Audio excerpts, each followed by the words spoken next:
തടസ്സത്തിനും ദൈവത്തിന് ഒരാലോചനയുണ്ട്, ദൈവത്തിന് ഒരു വഴിയുണ്ട് എന്ന് വിശ്വസിക്കണം. പല മേഖലകളിൽ നിരന്തരമായ തടസ്സങ്ങൾ നേരിടുന്ന ഒത്തിരി പേരുണ്ട്. കർത്താവ് ചെങ്കടൽ വിഭജിച്ചവനാണെങ്കിൽ നമ്മുടെ ജീവിതത്തിന്റെ മേൽ നിൽക്കുന്ന തടസ്സങ്ങളെയും വിഭജിക്കാൻ ആർക്ക് പറ്റും? വിശ്വാസമുള്ള ഒരു നല്ല ഉച്ചത്തിൽ എന്ന് പറഞ്ഞാൽ ആർക്ക് പറ്റും? അങ്ങനെ വിശ്വസിച്ചാലേ നടക്കുള്ളൂ. അപ്പൊ ചെങ്കടല്, ഒരു ജനം ഇങ്ങനെ ചെങ്കടൽ മുമ്പിൽ നിൽക്കുമ്പോൾ മുന്നോട്ട് പോകാൻ ഒരു വഴിയില്ല. തടസ്സങ്ങളുടെ പിന്നിലും ആത്മീയ വിഷയങ്ങളുണ്ട്. അതിനെ നമ്മൾ മനസ്സിലാക്കിയില്ല എങ്കിൽ നമ്മൾ എന്നാ പിന്നെ കുഴപ്പമില്ല, അങ്ങനെയൊക്കെ അങ്ങോട്ട് പോയാൽ മതി, കാര്യം നടക്കാഞ്ഞിട്ടല്ലേ, എനിക്കിനി ഇപ്പൊ കല്യാണം വേണ്ട. അവസാനം ഒരു പറയും, എനിക്കിനി കല്യാണാലോചന ഒന്നും വേണ്ട, നിങ്ങൾ ഇനി എനിക്ക് വേണ്ടി ആലോചിക്കാൻ നടക്കണ്ട, ഞാനിനി കല്യാണം കഴിക്കുന്നത് പ്രശ്നം തന്നില്ലേ. നമ്മൾ വളർത്തി വലുതാക്കി അപ്പൊ കൊണ്ടുവന്ന മക്കളെ നമുക്ക് അങ്ങനെ വെറുതെ ഒഴിവാക്കാൻ പറ്റിയല്ലോ. അങ്ങനെ വെറുതെ വിടാൻ പ്രേരിപ്പിക്കുന്ന സ്നേഹമല്ല.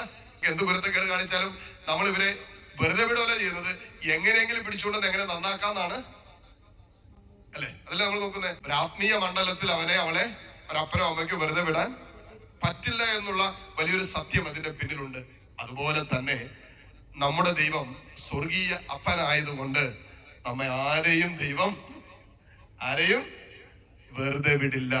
പിതാവേ എന്ന് വിളിക്കാൻ പുത്രനിലൂടെ ദൈവം നമ്മെ യോഗ്യരാക്കിയെങ്കിൽ, ദൈവം നമ്മുടെ അപ്പനാണെങ്കിൽ, ആഭാ പിതാവേ എന്ന് വിളിക്കാൻ യോഗ്യത നേടിയവരാണ് നമ്മളെങ്കിൽ, ദൈവം നമ്മെ വെറുതെ വിടുകയില്ല. ഏതു പ്രശ്നത്തിന്റെ പിന്നിലും അത് നമ്മൾ എപ്പോഴും ആലോചന ഉണ്ടാകണം. ഒരു ചെങ്കടലിന്റെ മുമ്പിൽ അവർ നിന്നു. മോശയ്ക്ക് ദൈവത്തോട് അതുപോലെ ഒരു ബന്ധം ഉണ്ടായിരുന്നു. ദൈവജനത്തിന് ആ ഒരു വിശ്വാസവും ആ ബന്ധവും ആഴപ്പെടാത്ത സമയമാണ്. അവിടെ നിന്നാണ് ഒരു തടസ്സത്തിന്റെ മുമ്പിൽ നിന്നപ്പോ പരാതി പറഞ്ഞു, ദൈവത്തിനെതിരെ മറുതലിക്കാൻ തുടങ്ങി. എന്തിനാ ഇങ്ങനെ ഇവിടെ കടന്ന് ചാകാൻ വേണ്ടിയിട്ടാണ് ഞങ്ങൾ കൂട്ടിക്കൊണ്ടുവന്നേ എന്നൊക്കെ നമ്മുടെ വായിൽ നിന്ന് വരുന്ന വാക്കുകളുണ്ടല്ലോ. അതുപോലെ തന്നെ പല കാര്യങ്ങളും ഇസ്രായേൽ ജനം മുഴുവൻ പറഞ്ഞു. ദർശിച്ചവനുമായതുകൊണ്ട്, ദൈവത്തിന്റെ സ്വരം കേട്ടവനായതുകൊണ്ട് മോശ അപ്പോഴും ദൈവത്തിന്റെ സ്വരം കേട്ടു. കാരണം എന്താ? ഈ പ്രശ്നത്തിന്റെ പിന്നിലും ദൈവത്തിനൊരു ആലോചനയുണ്ട്. ഈ തടസ്സത്തിന്റെ പിന്നിൽ ദൈവമാണ് ഇന്നോളം കൈപിടിച്ച് നടത്തിയതെങ്കിൽ, ഇപ്പോൾ ദൈവമാണ് കൈപിടിച്ച് നടത്തുന്നതെങ്കിൽ, നാളെയും ആ ദൈവത്തിന്റെ കൈപിടിച്ചാണ് നമ്മൾ നടക്കാൻ തീരുമാനമെടുക്കുന്നതെങ്കിൽ, ഇപ്പോൾ ആ യാത്രയുടെ മധ്യേ നമ്മൾ അനുഭവിക്കുന്ന ചെങ്കടലിന്റെ ആ തടസ്സത്തിനും ദൈവത്തിന് ഒരാലോചനയുണ്ട്, ദൈവത്തിന് ഒരു വഴിയുണ്ട് എന്ന് വിശ്വസിക്കണം. ചില തടസ്സങ്ങൾ ദൈവം നമ്മുടെ ജീവിതത്തിൽ ദൈവമായിട്ട് അനുവദിക്കുന്ന ചില തടസ്സങ്ങൾ, അത് നമ്മുടെ വിശ്വാസത്തെ ബലപ്പെടുത്താൻ, ദൈവത്തിലുള്ള നമ്മുടെ സ്നേഹത്തെ ആഴപ്പെടുത്താനൊക്കെ ദൈവം അനുവദിക്കുന്ന അനുഭവങ്ങളാണ്. അതിനെ ദൈവത്തോട് ചേർന്ന് ആ വിഷയത്തെ കാണാൻ നമ്മൾ പഠിച്ചാൽ, ആ വിഷയത്തെ ദൈവത്തിന്റെ കരങ്ങളിൽ കൊടുത്ത് തന്നെ പ്രാർത്ഥിക്കാൻ നമ്മൾ പഠിച്ചാൽ, ആ വിഷയത്തെ ദൈവം തന്നെ എടുത്തു മാറ്റിക്കോളും.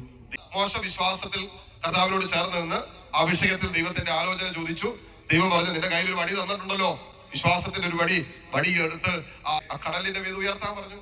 ചെയ്തു. ചെങ്കടൽ രണ്ടായി വിഭജിക്കപ്പെട്ടു. ദൈവം മാത്രമല്ല, വേറെ ചിലരൊക്കെ തടസ്സങ്ങൾ കൊണ്ടുവരും.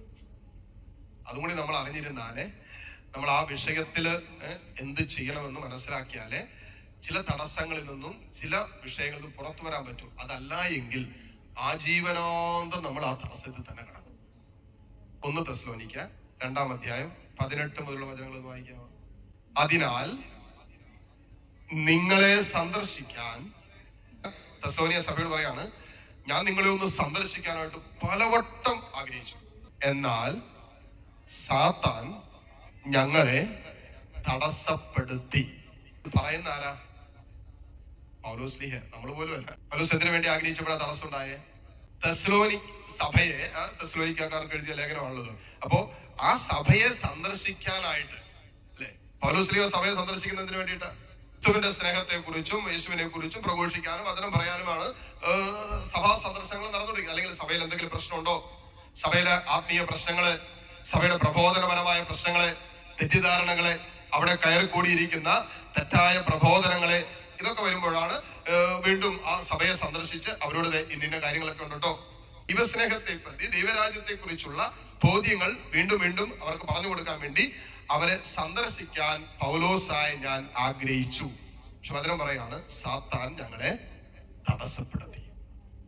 അല്ലെങ്കിൽ ഏതെല്ലാം വിഷയങ്ങളിലാണ് സാത്താൻ അധികമായ അളവിൽ തടസ്സങ്ങൾ കൊണ്ടുവരുന്നത്, എവിടെയൊക്കെ ദൈവിക പദ്ധതികൾ പൂർത്തീകരിക്കപ്പെടാൻ സാധ്യതയുണ്ടോ, ആരുടെയൊക്കെ ജീവിതത്തിൽ ദൈവാനുഗ്രഹങ്ങൾ വെളിപ്പെടാൻ സാധ്യതയുണ്ടോ? ആരൊക്കെ തന്റെ ജീവിതത്തിൽ ദൈവകൃപയോട് സഹകരിച്ചുകൊണ്ടുള്ള ഒരു ആത്മീയ പക്വതയാർന്ന ജീവിതം നയിക്കാൻ ആഗ്രഹിക്കുന്നുണ്ടോ, അവർക്കെതിരെയെല്ലാം ശത്രു ഈ വിഷയങ്ങളുടെ മേൽ തടസ്സമായിട്ട് വരും. ദൈവം പൂർത്തിയാക്കാൻ ആഗ്രഹിക്കുന്ന സകല വിഷയങ്ങളെയും തടസ്സപ്പെടുത്തുക എന്നുള്ളത് തന്നെയാണ് ശത്രുവിന്റെ ഏക ലക്ഷ്യവും. ഒരാൾ പോലും നശിച്ചു പോകരുതെന്ന് പിതാവായ ദൈവം ആഗ്രഹിക്കുന്നു. അപ്പൊ ദൈവത്തിന്റെ ഒരു ദൈവ പൈതലിനെ കുറിച്ചുള്ള ആത്മാവിനെ കുറിച്ചുള്ള സകല ആലോചനകളുടെയും മേൽ പിശാചിന് കൃത്യമായ അജണ്ടയുണ്ട്. അത് അജണ്ട പൂർത്തിയാക്കുന്നത്, അവൻ സാധ്യമാക്കുന്നത് തടസ്സം നിന്നിട്ടാണ്. നീ സങ്കടപ്പെടണ്ട, നീ നിരാശപ്പെടണ്ട, നീ ആകുലപ്പെടണ്ട എന്നൊക്കെ, ഞാൻ നിന്റെ കൂടെ ഉണ്ടെന്നൊക്കെ ദൈവാത്മാവ് സംസാരിക്കുമ്പോ പിശാച് അതിന് നേരെ വിപരീതമായിട്ട് ശക്തമായിട്ട് നമ്മുടെ മനസ്സിലേക്ക് തള്ളിയിട്ടുകൊണ്ടിരിക്കും. അവസാനം നിന്റെ തലയ്ക്കകത്ത് തരം ചിന്ത, നിനക്കിനി രക്ഷയില്ല. യേശു ഈ ലോകത്തിലേക്ക് വന്നത് എന്നെ രക്ഷിക്കാനാണ്. പാപത്തിൽ നിന്നും, ലോകത്തിൽ നിന്നും, ജഡത്തിൽ നിന്നും, പൈശാചികത്തിൽ നിന്നും, ശാപത്തിൽ നിന്നും, നിത്യനാശത്തിൽ നിന്നൊക്കെ എന്നെ രക്ഷിക്കാൻ വേണ്ടിയാണ് യേശു ലോകത്തിലേക്ക് വന്നത്. അതുകൊണ്ട് തന്നെ ആ ആലോചന, എനിക്ക് രക്ഷയുണ്ട് എന്നുള്ള ആലോചനയാണ് പിശാച് ഏറ്റവും ശക്തമായിട്ട് അടിക്കുന്നത്. അപ്പോ ഈ ചിന്ത പരിശുദ്ധാത്മാവിൽ നിന്നുള്ളതല്ല.